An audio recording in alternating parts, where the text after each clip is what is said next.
दंगल express channel को subscribe करिए। जो चुन्नी तुम्हें मुझे उड़ानी चाहिए थी वो तुमने इससे उड़ा दी।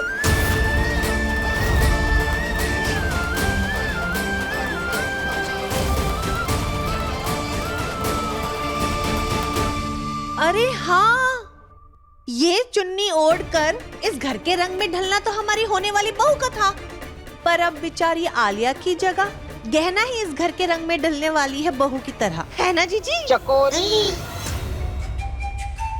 नहीं जेठानी जी, एक चुन्नी नहीं तय करेगी कि इस घर की बहू कौन बनेगी। आलिया ही इस घर की बहू बनेगी।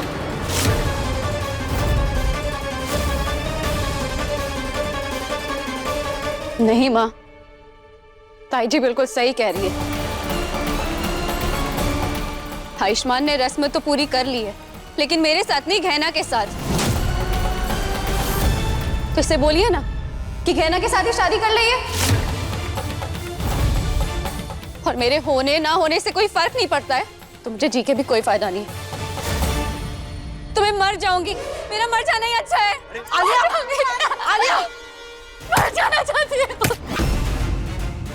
आलिया, क्या बेटा? नहीं, मैंने कहा ना आयुष्मान तुझसे ही शादी करेगा। मेरे से बेटा मत छोड़ दीजिए मुझे, मैं मर जाना चाहती हूँ। जब आयुष्मान को ही मेरी परवाह नहीं है तो मैं दोनों के रास्ते से हट जाऊंगी ना। छोड़ दीजिए। नहीं बेटा, बिल्कुल नहीं दिख रहा है। इधर आ, रोक इसे। अरे भगवान, चुप कर जाओ सब। क्या हो रहा है ये? एक गहना की वजह से एक रस्म पूरी नहीं हो रही। और आलिया बेटाई का नादानी है, बात बात में जान देने निकलता है कोई। ए आयुष्मान, जरा समझाओ इसको। नहीं नहीं बुआ जी, आप आयुष्मान को क्यों बोल रहे हैं? जब इसे कोई फर्क ही नहीं पड़ता है तो मैं जीऊं या मरूं, उससे क्या फर्क पड़ जाएगा? मैं मरना चाहती हूँ, मैं जाना चाहती हूँ, छोड़ दीजिए मुझे। आलिया, तुम बिल्कुल गलत बोल रही हो।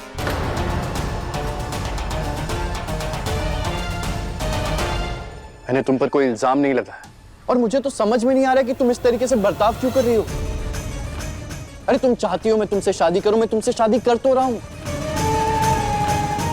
लेकिन इस सब के बीच में अगर गहना के साथ कुछ बुरा होगा तो मैं चुप नहीं बैठूंगा।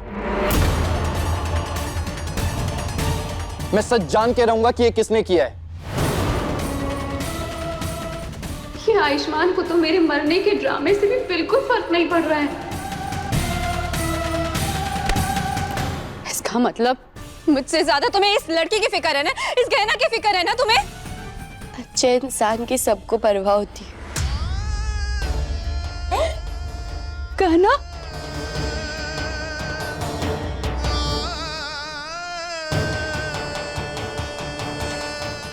बिटिया, तुम ठीक हो ना? गहना? नहीं, तुम ठीक हो?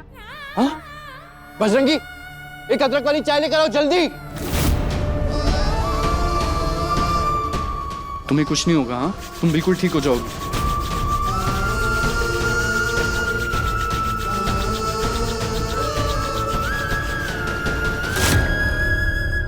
आयुष्मान, क्या जरूरत है इतना चिपकने की?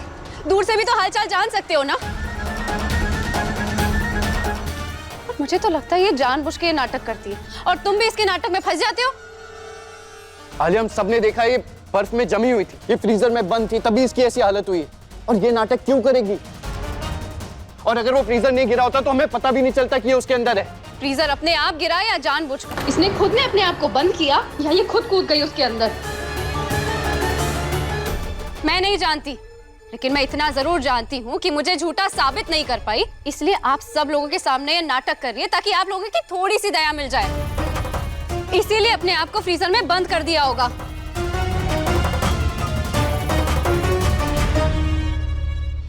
अच्छा, और फिर इसने खुद अपने हाथ बांध लिए? हाँ तो इसकी माई है ना इसके साथ, दोनों ने मिलकर ये नाटक रचा होगा। तभी तो वो सुबह से सब जगह ढूंढ रही थी कि गहना कहाँ है, गहना कहाँ है, ताकि हम सब लोगों का ध्यान इस बात पे चले जाए कि गहना मिल नहीं रही है और उसे ढूंढना है। तो तुम खुद ही सोचो, ये लड़की उस फ्रीजर में कैसे जा सकती है? बस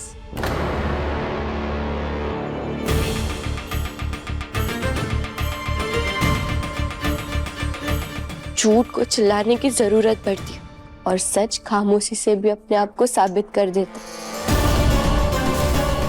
और तुमको जो कुछ भी कहना है ना वो हमसे कहिए। हमारी माई का नाम अपनी जुबान से लेने की हिम्मत भी मत करना। क्यों ना बोलूं? बहुत अच्छी तरीके से जानती हूँ कि तुम दोनों बहुत बड़े धोखेबाज हो। इसके पहले भी आयुष्मान के भोलेपन का फायदा उठाया। इसके पहले भी गांव में जबरदस्ती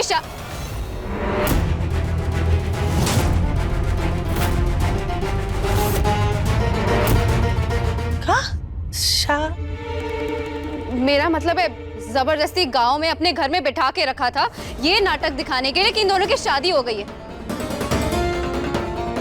और अब भी यहाँ ये नाटक कर रही है आयुष्मान के सामने, खुद को फ्रीजर में बंद करने का। ये सब झूठा इल्जाम है। ना हमने कुछ किया और ना ही हमारी माई ने कुछ किया। और हमें तो पता भी नहीं चला कि हम फ्रीजर में बंद कब हो गए। हम कैसे विश्वास कर ले?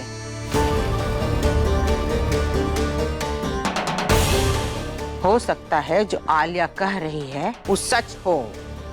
तुम्हारे खिलाफ ये सब सबूत मिलने के बाद हो सकता है तुमने नाटक किया हो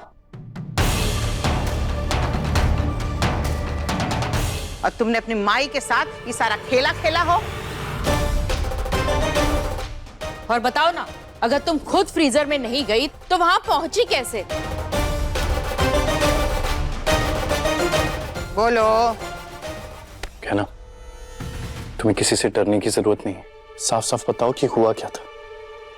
बोलो। डॉक्टर बाबू, हमने एक बुरा सपना देखा था जिसमें आलिया अपने हाथ को काट कर उस पर आपके नाम का अक्षर लिख रही थी। और वो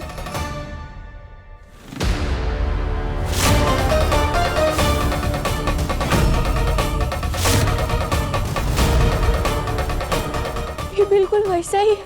क्या आपने सच में ऐसा किया है?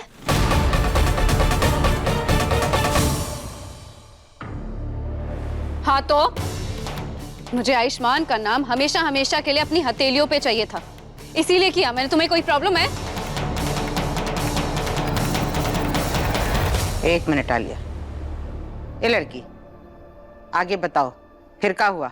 वो फिर हम एकदम झटके से उठे और हमें प्यास लगी थी तो हम पानी पीने के लिए कमरे से बाहर गए तो हुआ हमारा पैर फिसला और हम जमीन पे गिर गए। और हमने जमीन पे देखा हुआ खून पड़ा हुआ था।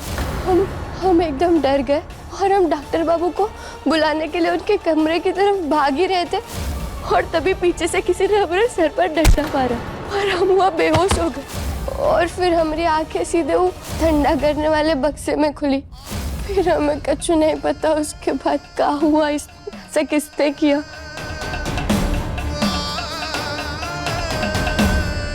वाह, क्या कहानी बनाई है तूने। तुम्हें नहीं पता तुम्हारे साथ क्या हुआ? अरे खुद ही रात को चले गई होगी उस फ्रीजर में और यहाँ आके नाटक कर रही हो। आपको कैसे पता कि हम रात के समय वो बक्से में बंद थे? हमने तो नहीं बताया कि हम किस समय बंद हुए थे।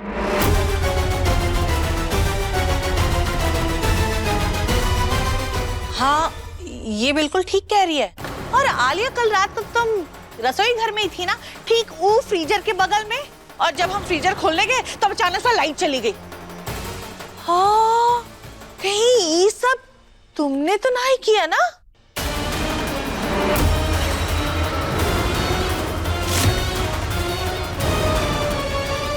कैसी बातें कर रहे हैं ताई जी आप? भला मैं सब क्यों करूंगी? हाँ आलिया, तुम बार बार उस फ्रीजर को बाहर भिजवाने के पीछे पड़ी थी। क्या तुम्हें पता था गहना उसके अंदर है? क्या तुमने गहना को बंद किया था उसके अंदर? बोलो, जवाब दो। आलिया, चुप काहे हो? बताओ, तुमको कैसे पता चला कि गहना रात से फ्रीजर में बंद थी और तुम बार बार उस फ्रीजर के आसपास काहे दिख रही थी? बोलो।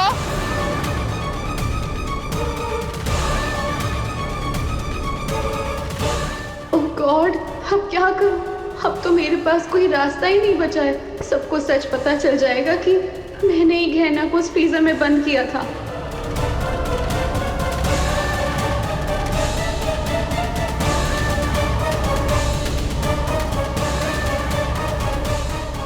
आलिया, आलिया, आलिया बेटा, आलिया, आलिया? आलिया,